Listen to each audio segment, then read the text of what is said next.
Good afternoon, everyone. Welcome to our closing session. Hi. Hello. So I'm glad that everybody's here. So as we gather for this final session of the Change Symposium, let's take a moment to reflect on the energy and insights that were shared throughout the day. It's been truly inspiring to see so many voices come together to reimagine what's possible in education. So, our closing session is all about bringing voices front and center.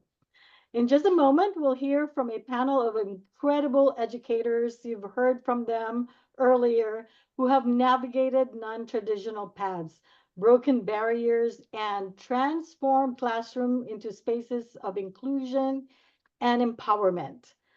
Let's lean into this opportunity to learn from their stories, ask questions, and take away lessons that will fuel our own journeys forward. Thank you for being here.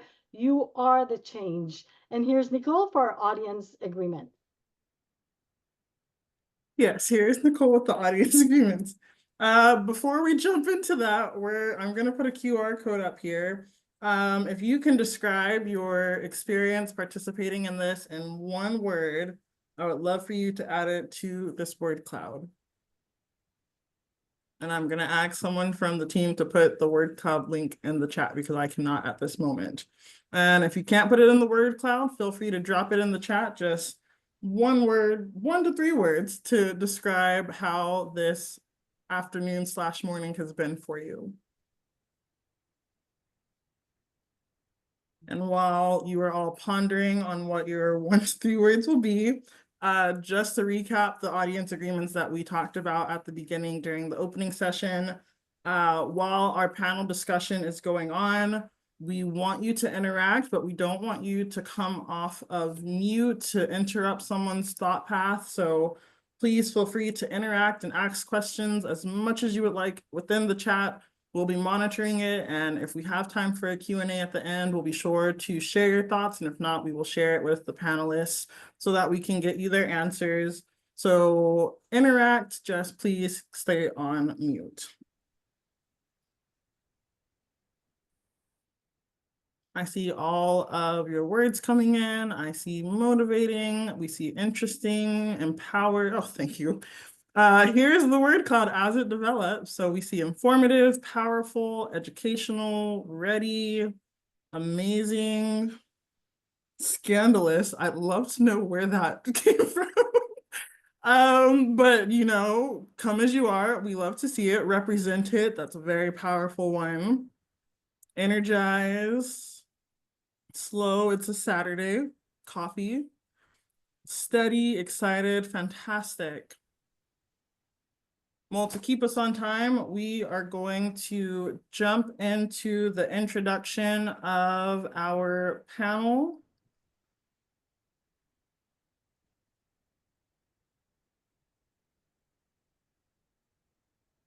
I'm not doing the introduction. Oh yeah. No, thanks, Nicole. So I'm happy to introduce this wonderful panel that we have to end off this amazing symposium. So the panel is on advocacy and equity, promoting gender equity in non-traditional pathways in education. So this panel is going to explore the critical role of advocacy in promoting gender equity in non-traditional education pathways in education. Our panelists, consisting of educators, industry professionals, and advocates, will discuss challenges, strategies, and solutions for creating inclusive, equitable pathways. Attendees will learn about effective policies, mentorship opportunities, and community support systems that can help close the gender gap and empower the next generation of leaders in these fields. So I have the wonderful chance to be able to introduce Richard Gray from the Center for Collaborative Education. He will be your facilitator today and will help us introduce and learn more from these wonderful panelists. Terrific. I was going to say it is good afternoon. I'm coming to you from New York City, so I'm in a little different location, but I'm really excited to be here, excited to be a part of this last session. And I really want to create space for us to be able to hear from this great array of panelists, Jorge Ramirez, Tariq Smith, Sarah Valdez, and Dr. Kendrick O. Wilson. Put the O in there. And I'm really excited about this, exploring this issue of gender equity and what are some of the things we need to do to be able to both change, and I like the term transform, the work that we're doing. And change is going, from blue to green. Transform is going from a cocoon to a butterfly, right? A completely different system that operates. And so this notion of reimagining and rethinking. And so I want to have an opportunity to hear from each of the panelists that can introduce themselves. We don't have to have a full bio because we're going to give everybody all of your great background, but to introduce yourself as a part of your work. And the first question I'm going to ask each of you to explore is to name one or two essential things that you think in this particular time that we need to do, rethink, reframe, reimagine to more effectively and comprehensively address issues of gender equity based on your experience and training. And as a frame for me, I was just talking to Brother Kendrick earlier. I went to law school at Berkeley, California, both in the Bay Area. And one of the things that I learned very early were the concept of the courts of equity. Right there, if you had courts of law and you had courts of equity, and what would often happen is when you would apply the law, the outcome would be legal, but it would be unconscionable. People are like, wait a minute, this is legal, but this ain't right. And so you would appeal to these courts of equity that actually had a different set of questions that they would ask that weren't based on what was legal, but what was actually fair. There were these principles. One was if you wanted to have equity, you needed to come with clean hands, right? You can't do dirt and then expect equity, right? Or the other was that in order to get equity, you had to bring equity, right? There were these principles, right? And the notion that every wrong deserves a solution, right? And the one that I like, that you base it on what should happen, not what did happen, right? And so these notions of fairness take into account not only whose accent, who you're talking about, but notions of access and really notions of context and history that impact what you do in this particular moment. And so as we begin to explore this question, I'm going to ask each of the panelists. I'll start with Jorge to just, again, give us a frame of one or two essential things that you think are critical and have been critical for you and your experience and your time on really addressing this issue of gender. I'm really interested in hearing. My mother was a teacher, and she said, one of the things I know you do early childhood is that you don't have a lot of men in early childhood. And she talked about it as something that we needed to address. So I'm really interested in hearing your experience. Hey, Richard, thank you for that. Yeah, early childhood education has been my career for the past 24 years, and I didn't stumble upon it. I wanted to be in education, just didn't know at what level. And when I took my first child development class at East LA College, and I understood about a lot of my way of thinking, I critically analyzed why my culture is the way it is, not that it was, because it continues to be that way. Which leads me to one of the first things that I think society really needs to think about is understanding what our own biases are and where they stem from. This includes cultural norms. I think a lot of the times we take our culture as a base for how everyone should be treated and how we should view everyone, not realizing that our culture can be very biased. Also, an awareness of the institutional racism that goes on with how education is being presented to students. This notion of equity versus equality, it's an argument that needs to be had with young children, and I have that with my children in the preschool classroom. Obviously, it's not the same conversation that I would with my college students, but I'm using a toy, but I want you to share that toy. Right, but sharing is not forced upon, right? But I want you to share. So children start to manipulate that word. And sometimes parents feel this sense of like, well, I want my child to share. Right, but we need to understand what's equitable and what's equity, and inequality. Just because you're in the classroom, yes, you do have equal rights to the materials that we have, but you don't have a right to come in here and to phrase that word into manipulating it to have children, force them to do things they don't want to do. This has a lot to do with the way we were brought up, right? That's why I mentioned about our understanding our own biases. With young children, one of the things that I also like to push on is understanding they have rights. And those rights stem from them having equitable access to everything that we have in the classroom. I think young children, for me, young children is a really good starting point into developing these shifting of mindsets and how we're educating children long term. If we can start these conversations at a very young age, then I think children will take that and eventually grow on and have that opportunity to shift the way we see things in education and in society. Thank you, Jorge. That's terrific. It made me think. I'm reading a book by Stuart Brown about the role of play and how it creates different kinds of engagements, and the role of play even for adults in creating empathy and different ways of being able to engage that aren't structured and allow for flexibility and imagination. So when you were talking about engaging young people in this conversation directly, it felt to me like purposeful play that allows them to be able to develop on that. And that leads me to Tariq Smith, who I know that you've done work around mentoring. I grew up there was a community center where there was these type of engagements, and the engagements happened in spaces where we were connected with adults or even older peers that created real kinds of different ways that we saw each other, and actually different ways that I saw women. I saw women leading in that setting, and so it created a different mindset for even gender. So Tariq, I wanted to give you an opportunity to address the question of one or two things that you think are essential that we should be thinking about. Ooh, all right. Well, thank you for that, Jorge, and thank you for kind of recontextualizing the question for me as well. I think my own personal presentation was around mirror work and the focus on really how you approach, how you engage with the world, and I think it's really important to like first do no harm, right? I think it's really important to consider how privilege works and like how multifaceted privilege can be, right? I love that Jorge centered like how do you tell a fish that they're in water, right? If that's like their natural environment, they might not really question the impact that they can have in what feels normal or natural to them. And so I think for me, I'm always engaging with and interrogating like who's at the center, right? Who feels like they have the most birthright oriented access to power, who feels like, oh, these are the goodies I'm supposed to get based on how I'm situated, right?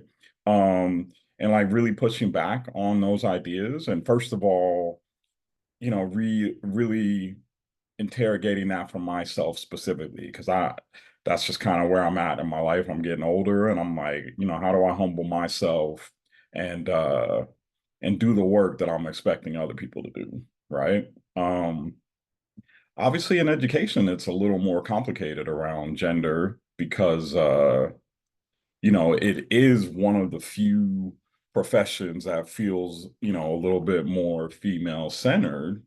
But even that, is a trap that we can all fall into, because I feel like males who are in education still claim a lot of space and privilege. And so I think it's up to males specifically to really push back on those ideas, right? And really figure out how to work with the women at their sites and that they work with in ways that are non-violent, that are not domineering, that are really about like consent and shared responsibility and power and like true collaboration. And to like demonstrate that, through your actual approaches and actions, and not just, virtue signaling, but really monitoring how much space you take up. I think I'm thoughtful and reflective about this, but the other day I was in a meeting and I was taking up 4 chairs. I spread my stuff out so quick, you know what I mean? And there were women coming in, and I'm like, all right, I got to do better. You know what I mean? And again, that was just the natural comfort level that I had. You know what I mean? And so even in a field where I might be allegedly in the minority, I have to really be aware of that. And then the last thing I want to say really quick is even when we think about gender, a lot of times it's very much on a binary spectrum. And as a parent of a trans child, I've just really had to learn a lot about that and like really complicate like even my descriptions, even my approaches, even my understandings, right? Because this is an area that, again, as a male, I have a lot of privilege. I get to choose when to like dip in and out of these conversations based on my comfort level. And so I think that's just not really enough, right? If we wanna actually build a better world. And the great thing is that the youngsters already understand this. You know what I mean? Like what was revolutionary to me is like regular for my oldest son. You know what I mean? Like he's like, yo, dad, you're not up on that? Like, what are we doing? Come on, step your game up. And so, I think really letting the youngsters lead is never gonna take us in the wrong direction. And yeah, I'll stop there.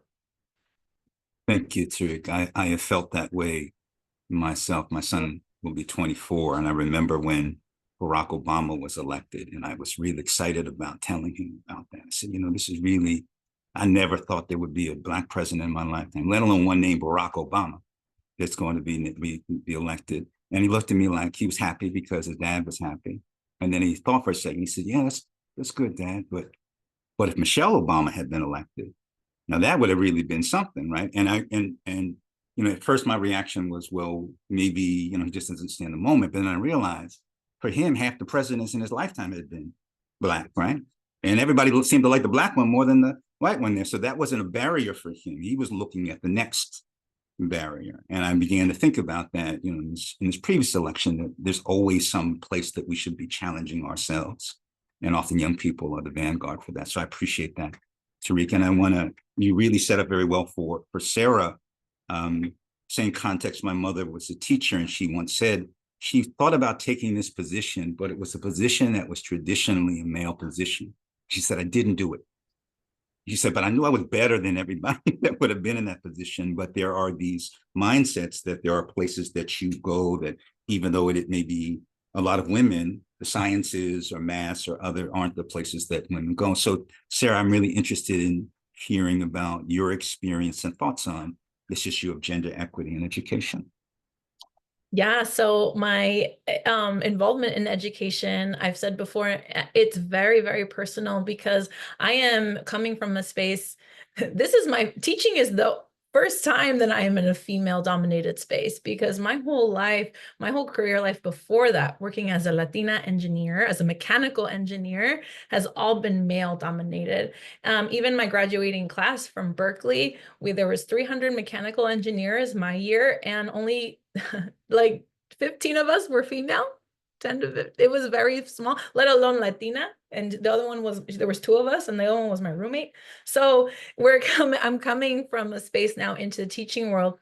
But even still, I'm in a still niche area because teaching physics now, it's still, I'm in the male dominated space of education now. Just because I'm in teaching, nope, I'm still surrounded by mostly males. In the context when I go to teaching workshops, PD workshops, it's mostly males. And so I still find that I still have to carve space for myself and sometimes take space when I need to.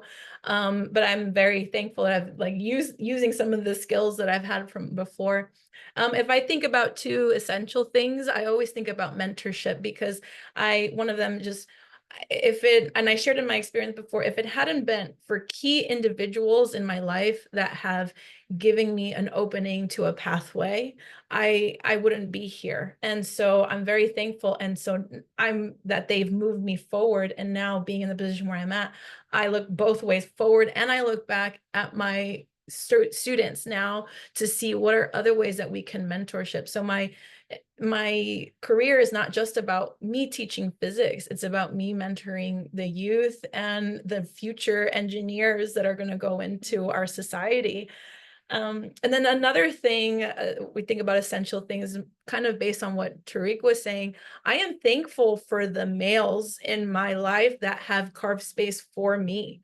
I am not a silent person. I am pretty outspoken, and I'm pretty, open to engaging in conversations.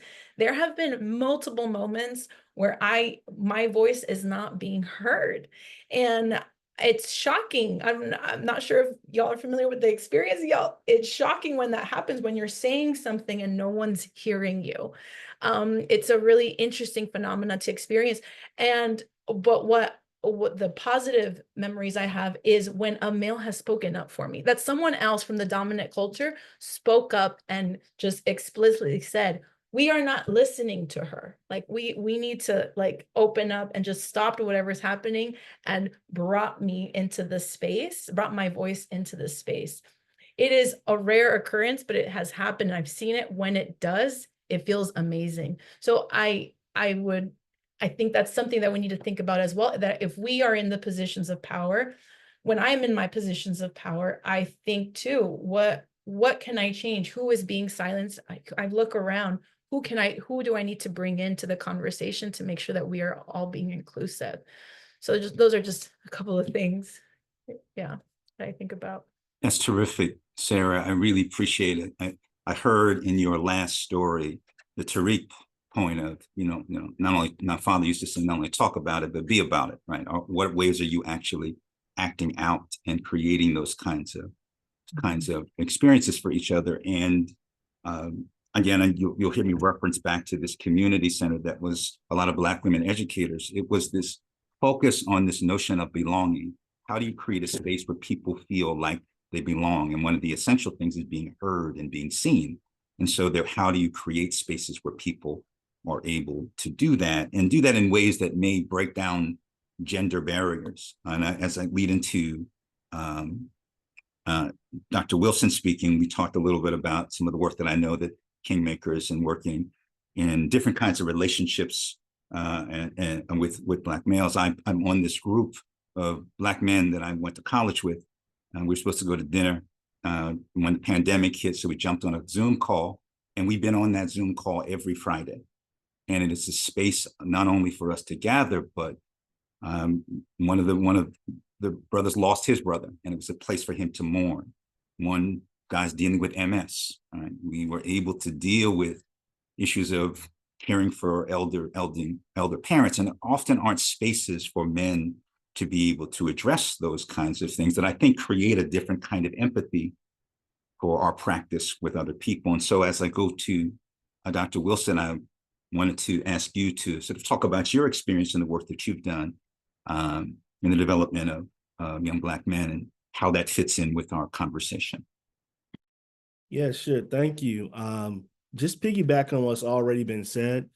I think I want to talk in two folds. One, I would say one of the most invisible populations in the world are Black women. And I just recall, let's just think, we've had, I think it was in 2023, 2 college presidents died on their job that were Black females. One visibly collapsed on stage.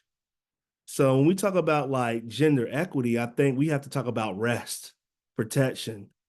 And, as Sister Sarah was saying, being heard, because all those little microaggressions just hitting on your body, that can take a toll on you. So I want to start off by saying that. And also making sure that we put our cape down as well. I was in a school a couple weeks ago. One sister was the hall monitor. She was teaching. She was calling parents. She was she was doing PE, just doing everything as I saw her male counterpart just sitting there, just like being an average white male. And I'm just sitting here like what? But these are the things that we see, because I see people on this call like, yeah, I've seen that, but we don't say anything. We let it go. So I say that to say that when we talk about kingmakers with Black men, one thing that we want to do to close like the gender, just like really gender equity, is make sure that Black men are resting. Because there are some Black men who are paraeducators, who are driving because they can't afford to live in a city. They have to drive to go to work.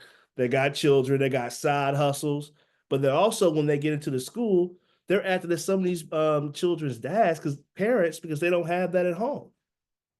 And they're not getting paid for this. Matter of fact, they're getting paid the lowest. So when we talk about equity, I'm going to piggyback on everything that's been said right now. Like, I really think that there should be a Black and brown tax for the work if we really want to talk about equity, but also just rest too. And rest doesn't always have to look like paying. Rest could be like, if I'm a supervisor or if I'm a building leader, like, I see the work that you're doing. How about you take every other Friday off and just rest? So self-care. Yeah. So to be clear, self-care. That's where I see like we need to reframe and reimagine when we do this work of making sure that we hear this on airplanes all the time for those who are privileged enough to ride airplanes. Put your mask on first so you can help others in case of an emergency. But we're not practicing that within the education system. So to be clear, self-care, and it's a healing journey, and pay. Yeah, that's all I got. Yeah. Well, that's pretty good. That's all you got. And I do appreciate there was actually, I think it was 2 Black women who started during the pandemic something called the NAP ministry. Right? It was this idea as we went in and when we were in this pause. And I don't know how many people who do.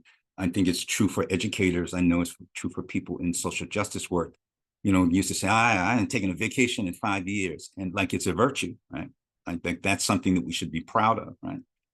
And not knowing that in essence, we are really, contributing to our own demise in that. And so this idea of even reimagining the way that we think about work and our engagement with work, reimagining the way we think about play, because some play is purposeful, but it's also invigorating. And so that it is really an opportunity for us to think about that. And as you said, and I think it's an important thing for us to do that, very often the folks who are leading those kinds of examples are women. And I think we need to sort of recalibrate the way that we are in relationship to what needs to be done. And so we've had an opportunity to go through. Everybody's had a chance to hear everybody. And so what I wanted to do to give ourselves some time, I see we have some questions coming through, is just to go back and have each person sort of reflect on not only what you said, but what you heard. There may be something that sort of resonated with you. And I'm going to go in reverse order, which means that Brother Ko, you ended, and so you will begin. He said, man, I gave you more time in the beginning, and so that's why I'm tap dancing right now, to give you a little time to think while we're getting it together, to sort of just think through your thoughts about. And we have all these folks here, and Zoom is often a difficult medium to sort of take away, but to sort of say, as I've heard what I said and what others said, what are 1 or 2 things that you think folks should sort of take away from this conversation that they should take with them, either apply to their practice or in the way that they think about the work that they're doing? And I'll start with you, Brother King. Man, put me on the spotlight. I did. I'm sorry, bro. Well, I'm just going to piggyback on something that you alluded to when you said that when you have folks bragging about how much vacation time they have. I think that we have to move away from that grit and grind type of mentality in labor, where I'm just thinking about like some of the kingmakers talk like, hey man, I'm out here grinding, I'm doing this. And I'm like, are you saying this as a good thing? Like, brother, you look tired. Have you rest? Like, you got these vacation hours for a reason, use it. Like, I know people who like won't even not even go to work because they want to save their sick time. Like, they'll go to work because they want to save their sick time, so they'll go sick. So one thing that I will I take away from here, from what I'm hearing about from the whole panel, is one, rest. Rest is important. Please rest, because you get irritable too. And if we want our babies to learn how to read, we need folks who are there that are like very attentive to their needs. And it's hard to be attentive to folks' needs if you're not doing your own self. So just as Brother Tarak was saying about like the mirror work right there, and also with the healing journey. So we have to be able to look ourselves in the mirror and like, okay, what do I need? And also this whole concept too of decentering yourself too, because like I just saw in the chat, like we come in with some type of power and margins, right? And how can we decenter ourselves and make it about the students? That's the biggest thing. I see some folks like, I want to come in and save it. I'm like, yo, fam, this ain't freedom riders. So like, this is about the students.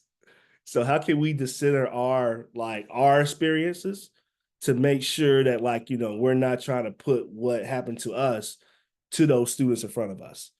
So that's what I've heard like through the panel, and that's all I got to say. Like it's a dope panel. Yeah. Very dope. Dope is that is very, and I'm appreciating it, and I'm seeing clearly as you name some consistent themes in the principles that people are sharing. Sarah, I'm going to give you an opportunity to share your thoughts. I really like what Keo was saying about student center. That's bringing the students at the forefront. Like they are why I'm in the classroom. And so we need to make it about them. Putting the ownership, I think what I want to take away is put ownership on us. What work are we doing on ourselves?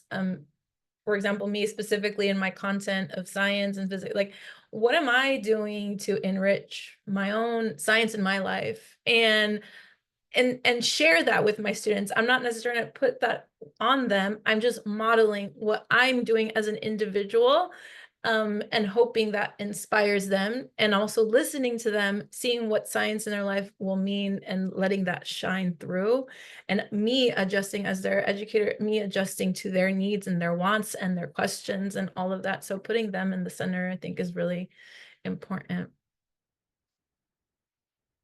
Thank you. We're getting this theme that I think is consistent. And then I'm going to go to Brother Tariq.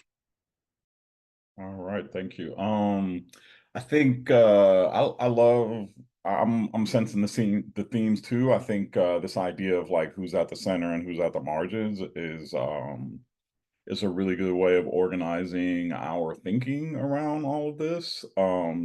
Especially because even that concept is so fluid, you know what I mean? Like in many conversations around where Black folks are situated, right? I might be considered to be at the margins of society, right? But as a heterosexual cis Black male, right, I am moving towards the center, right?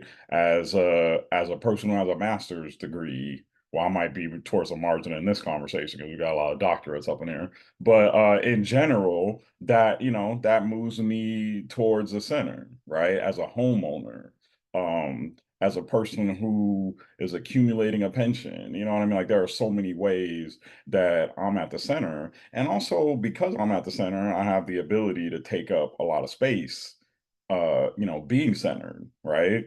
And so I think, specifically around gender, but I also think in general, like how are we centering, the least heard voices in any context that we find ourselves in, right?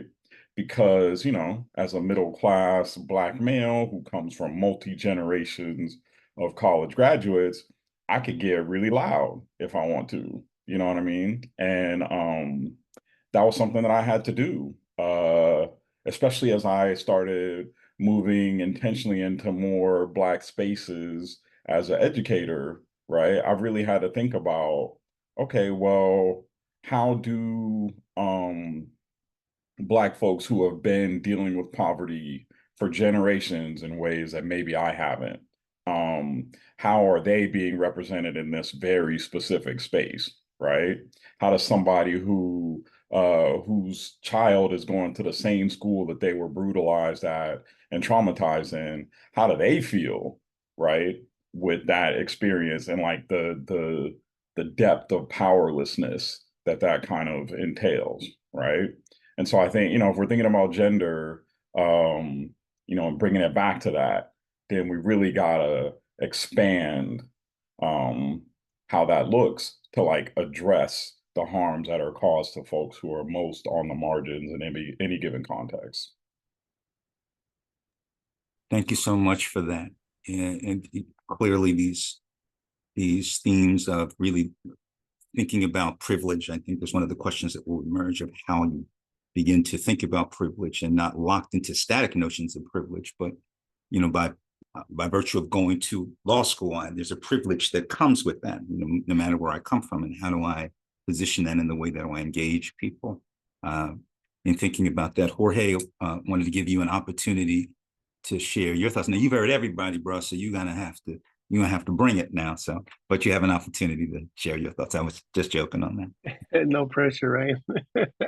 I know one of the things that comes to mind as I hear these amazing leaders speak is reflection, and how powerful that can be for all of us is to really reflect on how we were taught, and those of us that are teaching, how are we changing into the way we're teaching by, like I said earlier, identifying our biases, identifying into what we think is more geared and centered towards DEI. I also like to continue the conversation of helping us differentiate our opinion versus critical thinking.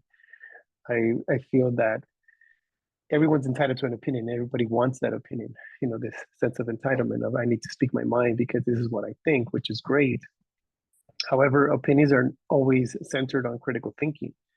When we are centered in what critical thinking is and develop our analytical skills into saying, well, you know what, my opinion is just based on, again, my biases and the way I was taught, which is not necessarily critical thinking. So how can I empower future minds into taking that role? It's a tough task, but it's also a shift into the way that we are leading. We as leaders, we've taken that responsibility, and now it's time for us to find others that want to take that role too, because everybody wants change, right? There's a lot of things that we feel needs to be changed, but how many of us are willing to lead? Obviously, those of us that are sitting here, we want that change. So if you really want to be part of that, then start challenging your own critical thinking skills that are centered into something that's based on DEI. Thank you. Thank you all. And really thank our panelists for a great session. We're going to now open it up. You'll still have an opportunity to open up the space for others. We have a couple of questions. We don't have that much time for questions, but I want to try to get to the questions that we've already had in the chat. I'm going to ask my colleagues to help me here to make sure that I get them all. I think the first one is, I'm reading from Audrey Young. It's in the chat, playing devil's advocate. When does equality become, and I think there's the term equality, not equity, and I just wanted to clarify that, become too equal, where outcomes are prioritized over hard work. If anyone is guaranteed the same outcome, regardless of skill or effort, the hypothetical being if someone who is intellectually at an under 70 IQ, attending medical school, because of access. And I think there is sort of a clarity about equality and equity, which I think are different things, but I give our panelists an opportunity to address it. And it can be all of you or any of you that feel like you want to jump out at this question. I can chime in on that one. Please, thank you. I had this conversation with Pacific Oaks College, executive director of our children's school. We were talking about hard work, and you can't negate hard work from anybody. Everyone's way of hard work, it looks very different. What hard work to you might be very different to me, depending on what resources we have, and we're never going to negate that. However, when it comes down to equality or equity, it's two different things, like you said. We're not going to give equal resources to those that don't need it. We're going to be equitable with those resources to those that need most of it. If we want everyone to have success, then we can have the, in my opinion, we can't have the notions into, well, I'm going to work hard, because working hard can be, I'm going to read 2 hours instead of 4 hours, which to me, working hard is reading 8 hours. So now you're touching on a very subjective idea of what hard work is. I think when we have, again, critical thinking and analytical skills into, well, what is it require for me to be successful? Whatever success is to you, am I willing to put in my best effort into that?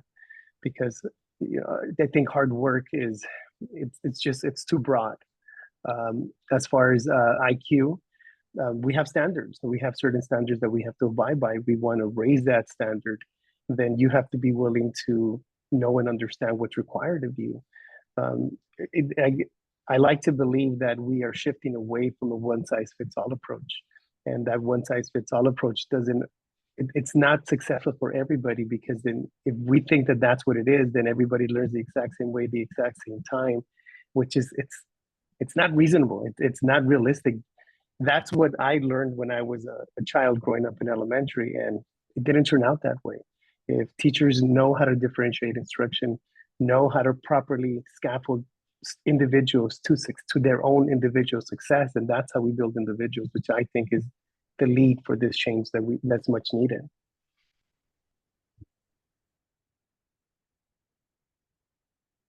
Any of the other panelists? There was another question. You can feel free to address any of the questions that come up. But there was one here that I thought was interesting. How can people of color, leaders of color, who come from marginalized communities, understand their own acquired privilege in order to do this important work? That is sometimes calling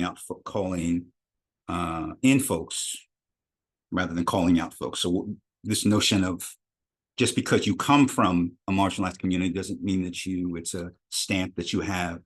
I realized, I remember, I grew up in South Jersey, and I remember going to Boston and realizing I did not understand Black people in Boston. Like, I could not figure it out, what was going on. Like, I'd been Black all my life, and I was like, why can't I figure this out? And then I realized what I was calling Black was actually Southern Black.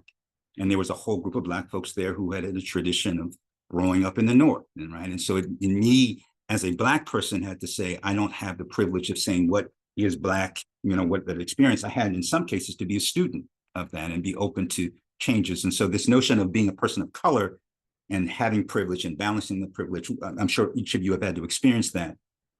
What's your thoughts on this question? Can I chime in? Please, Sarah. So as a science person, the work of inner reflection wasn't something I had to do. In my curriculum, in my university program, every course that I was, taking for my major was technical, mathematics based, physics based, and that's it. There were only 6 classes my entire 4 in some years, right, during university, that were outside of the technical world. And this is where I realized that was, for me, my experience in taking those classes. I signed up for classes that other people recommended, just not even really thinking about it. And I ended up taking African American studies, Chicano studies, Native American studies, where for the first time in my young life, I was being asked to talk about race, talk about what that meant, privilege, and I was asked to do that inner work and inner reflection on what privilege means for me, for other groups. And so that's where I value the courses where we talk about like critical race theory. I value that experience because I was in hardcore science classes doing physics nonstop every single day. And it wasn't until I walked into those spaces where we stood in circle and we discussed ourselves that I was given the space and I was prompted to think and do that work on myself. So I was guided, right, with the instructors there. So just taking advantage of that. And I'm very thankful that now, like in California, for example, we have that requirement for high schools to do that. And so it makes me sad when I hear of others saying, oh no, we shouldn't teach that in schools. I'm like, we should absolutely teach it in schools, because if it hadn't been for those 6 courses that I took, right? And then I elected myself to take more because I loved it so much.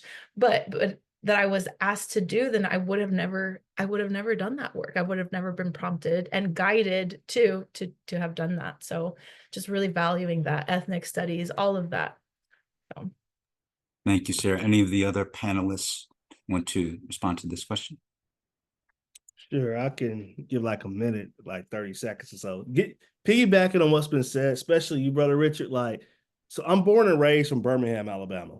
And I remember when I came up from Birmingham to Seattle, Washington, it was just a different type of experience to racism, being a Black man, that I faced in the Deep South.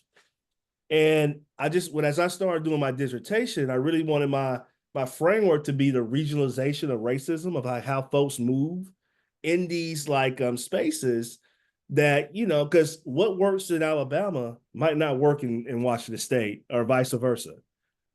But the thing is, though, there is still some type of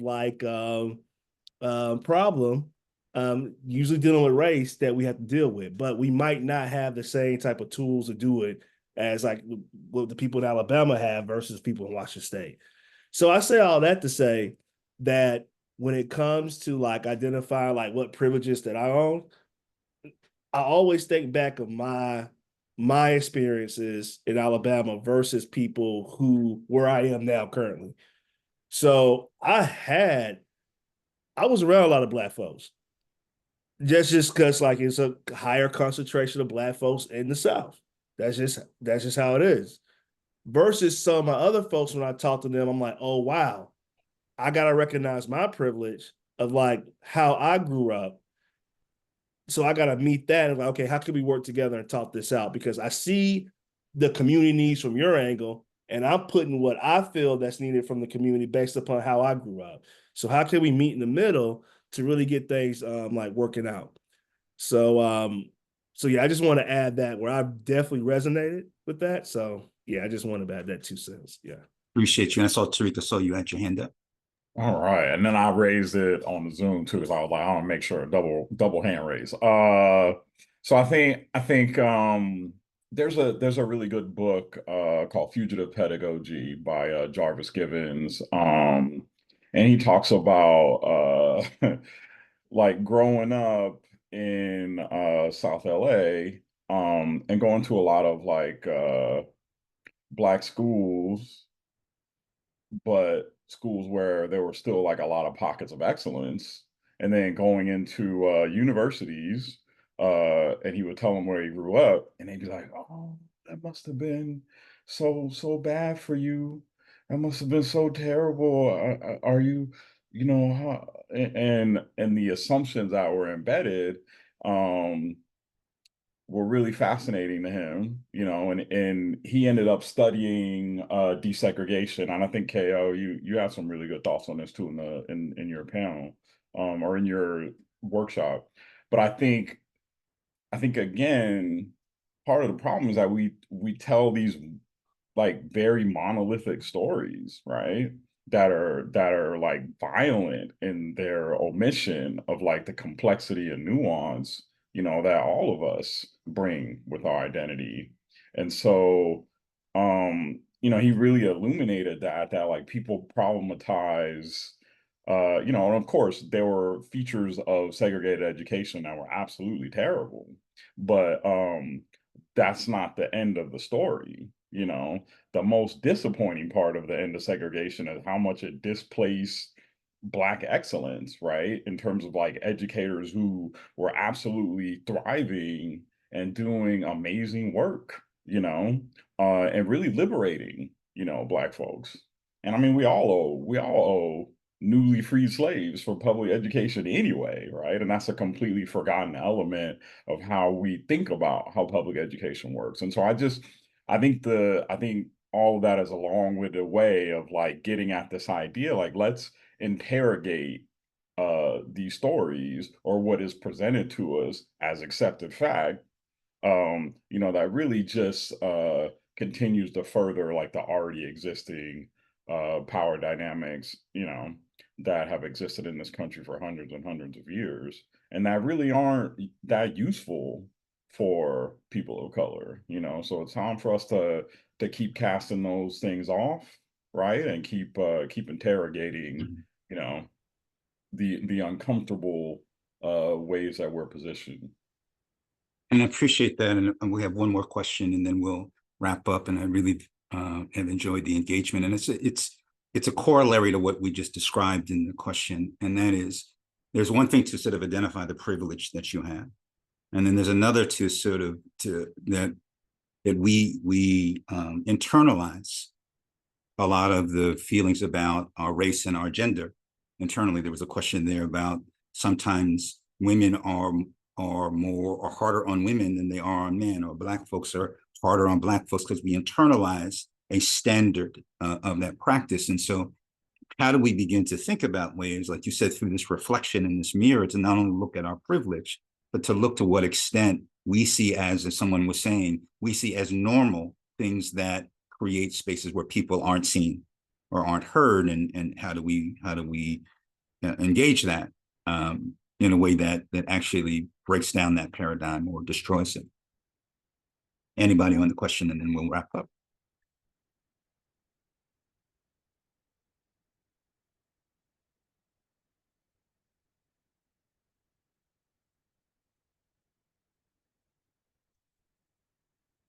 Can't believe I blew your mind with the question. I was trying not to take up too much. No, go ahead. No, you got it. You took the one. appropriate amount of pause there. Right. So, yeah. Inside, I was hoping I still got to talk, but yeah, I think for me, I saw, and I actually saw that comment as it popped up in the chat, and it made me deeply sad, right? Because I think that's one of the most painful things about white supremacy, right? Is that it's kind of a self-fulfilling prophecy, right? It's a train, that's on the tracks with a lot of momentum, you know what I mean? And a lot of times, folks who are marginalized are doing damage, regardless of whether there's white people that they're in community with or not, right? When I was in the classroom and teaching majority Latino students, one of the first things that I felt like I had to do was like really give them some counter narratives around what it means to be, even what an immigrant is, right? And like what the contributions of immigrants are to this country, undocumented or otherwise, or all these other terrible terms for, what are essentially people with value, right? And really giving kids tools to kind of like interrogate like these ideas that don't really serve them. And so I'm not mad at the woman who feels like other women cut her down. I'm mad at the power structure that exists that positions women, in this like really terrible environment of scarcity, right? And so we just got to keep taking it back to that like rigorous analysis of white supremacy and the structures that put us in opposition towards each other. Anybody else want to? And also, I just want to name too that we start with Black racism because if we don't, people won't talk about it. So I hear things in the chat talking about like other races. We don't want to make this a race Olympics and other things. And but also I just want to be clear. Y'all have been in meetings where y'all know something somebody should bring up, like, hey, this is really impacting Black folks, but no one says anything. So I'm saying like this is why we start with Black people in terms of racism, just in terms of like the history, the intergenerational trauma to where we are right now. Again, I don't want to do the race Olympics. That's not what I'm trying to say, but I do want to say like this is why we start with Black people when it comes to like targeted universalism, when in terms of like, okay, if we focus on one population, it could be a rising tide where other folks can benefit, but also because of just the intergenerational, what America has done to Black folks over the years and everyone. So I just want to be sure. I'm not trying to call, but just also like, I would be remiss if I didn't like say that, because a part of me showing love to everyone is informing them the truth. So I don't want folks to come out like, like, oh, we're doing it because we're Black. Like, nah, like it's a method to the mayhem. So yeah. Well, I appreciate it is time for us. First of all, I want to thank our panel. You know, we just got together a few minutes before, but it feels like, you know, we flowed like earth, wind, and fire in here. So I'm feeling very good about that, about our vibe in here. And I really appreciate the thoughts that you brought. Just as a closing, I really appreciated the last point about intergenerational. Sometimes we think of ourselves as sort of isolated. And again, I keep referencing back this community center reference. Everybody who walked in there, you had someone who you looked up to who was older, but you were also responsible for mentoring somebody who was younger than you, so that you saw yourself not as in a static position, but that there was a pathway, right? There was a role that something that someone had done for you that you do for somebody else coming behind you. And then you needed to learn from somebody who was the next step up about what your step was going to be. And what was important in that center is it was the first time for me that I saw women in positions of leadership, so that when I actually went into the work world, that was not an alien thing to me. It was not uncomfortable for me to see women in that position. So how we create those kinds of intergenerational relationships is really critical. And the last part of it is the really critical notion of, and that I mentioned earlier, of play. This was a rec center, but the play actually ended up producing real outcomes. There's a group of men who were playing pinochle. That's what they used to play down in the basement, right? They playing pinochle. And I think they might have seen Brother K, all the women doing everything. They're like, we're not out here playing pinochle, man. We need to do something, man. And so there was this response that we take the same group of men that does social clubs together, and we'll create events and create scholarships for people to be able to do that. And so creating these spaces where it's not just how we apply, that we do this and say we go to school, how do we apply, but how do we create settings where people can explore and create new ways of engaging with each other, that they can then helps us to sort of create new ways of being in the world. And so I want to thank all of you for this, and I want to, and if you can show your claps through through the to let people know we really appreciate them. And then I think I'm turning this back over to, is it Leah, to close us out. And thank you all again for honoring me to allow to be the facilitator for this panel.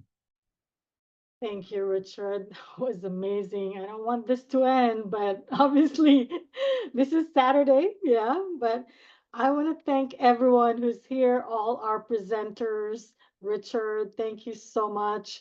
And of course, this would not be possible without our, our audience. You came in full force on a Saturday. So thank you so much. And of course, our core team. But I know we're waiting for the opportunity drawing, so I'm going to hand it to Nicole. Yes, and Nicole is here, but her computer is not. All right. Stand by, everybody. Okay, yes, lovely. Opportunity drawing. So if you haven't already, you are able to put your name in for as many times as you were in the presentation today. So if you were in the opening and just the closing, if you took part in any of the 6 options between 10 and noon, please make sure that you have filled out the opportunity drawing. This QR code should work. There were some technical difficulties earlier this morning, but it's a work in progress. Yes, we have a link. Thank you, Emily. Don't ask me what's up for grabs in this opportunity drawing because I don't know, Liv, but there is one taking place right now. So even if you are not able to stay, if your name gets pulled, am I correct in saying that, Leah? Yeah. You will still qualify. We know this has Correct. been a conference. Yeah, and we have 13 prizes up for grabs. They're all digital gift cards. And I do want to thank Bridget, our CWE Dean, and of course, Maria for making this happen through our Perkins non-traditional funding. Thank you so much. Well, I see your comment about the new cell phone. I wish that was possible. New cell phone, please. Yes, Bill.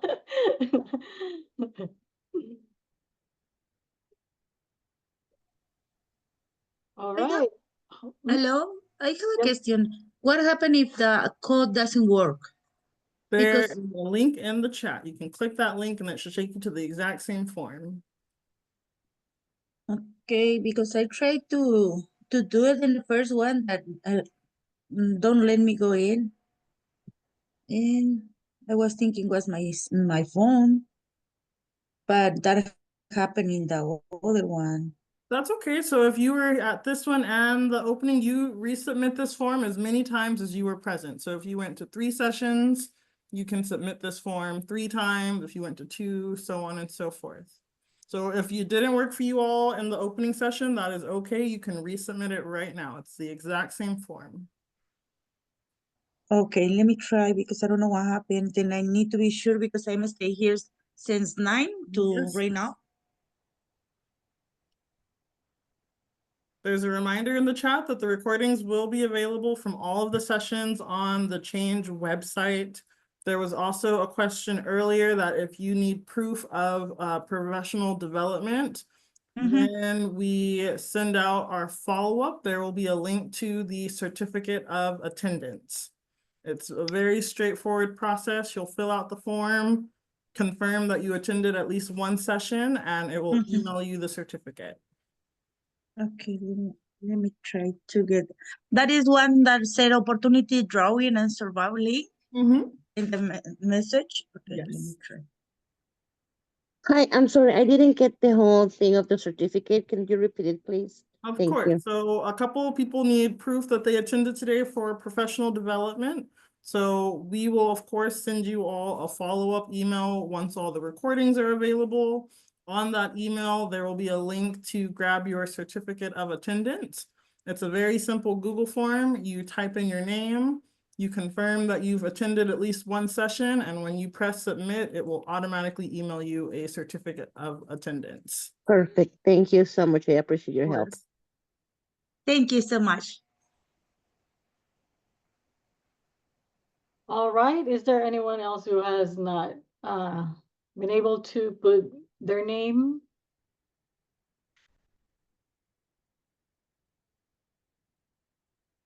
All right. I don't hear anyone. So I'm going to go ahead and grab everybody's name.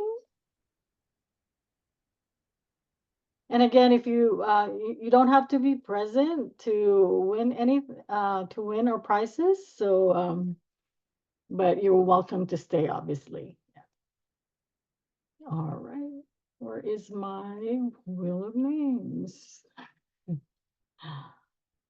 Wheel of names.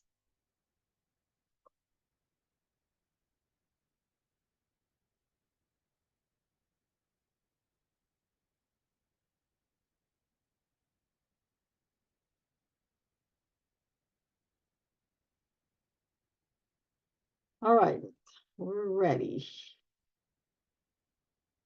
Okay, can everybody see that? Give me a thumbs up. Yes. All right. Okay, so our first one is a $25 digital certificate, not certificate, card from tremendous.com. Actually, everything will be coming from tremendous.com. So let's go ahead for our first one.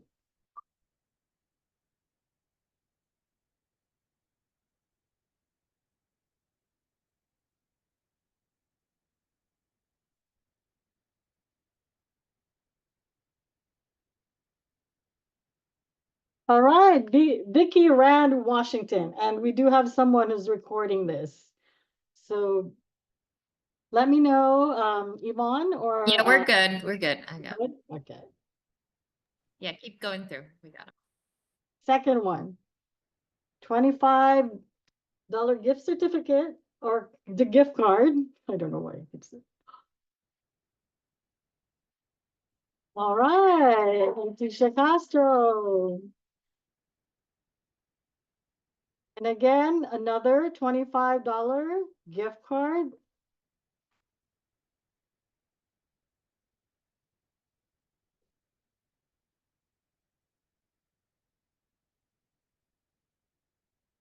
Jonathan.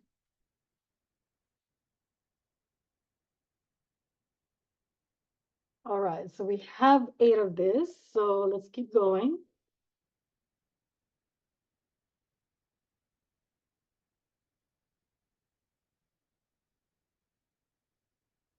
William Hicks. All right, Bill.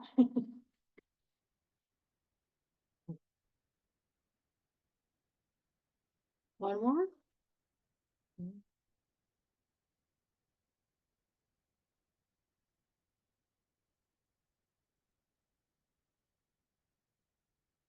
Elena, congratulations. All right, that's our sixth one. So let me see, our seventh winner for the $25 gift card.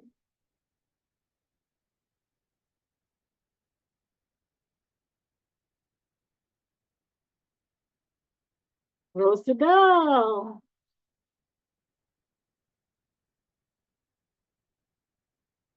So our last $25 gift card.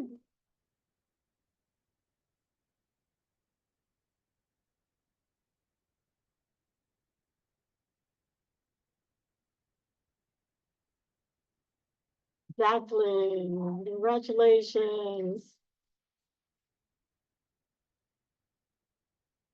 Okay, so that's all right. The next one, we're going to have 4 $50 gift cards.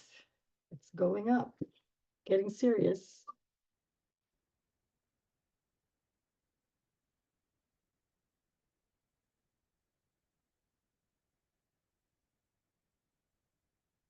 Congratulations, Janet. You just won $50 gift card.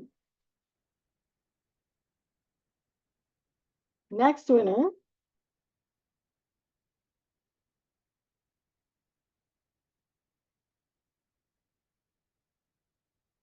Lupe, congratulations.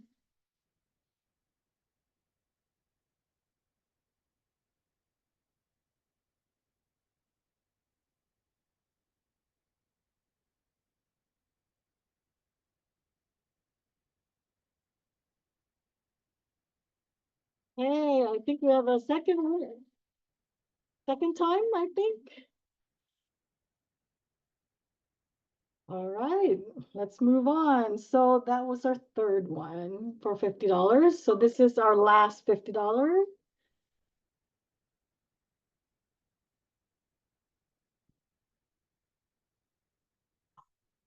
Rio, congratulations.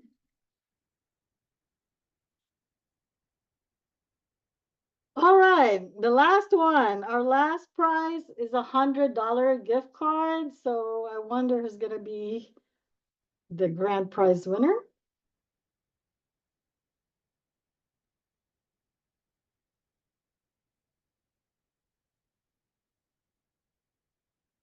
And it is Rusty. Congratulations. All right, that ends our opportunity drawing. Thank you, everyone. And we will be getting in touch with you with the recordings and, of course, all our resources. Thank you, everyone. I appreciate all of you and enjoy your Saturday. Thank you so much. You too. Thank you. Thank you, Gail. I see you, Wade. Tariq. Thank you, Bridget.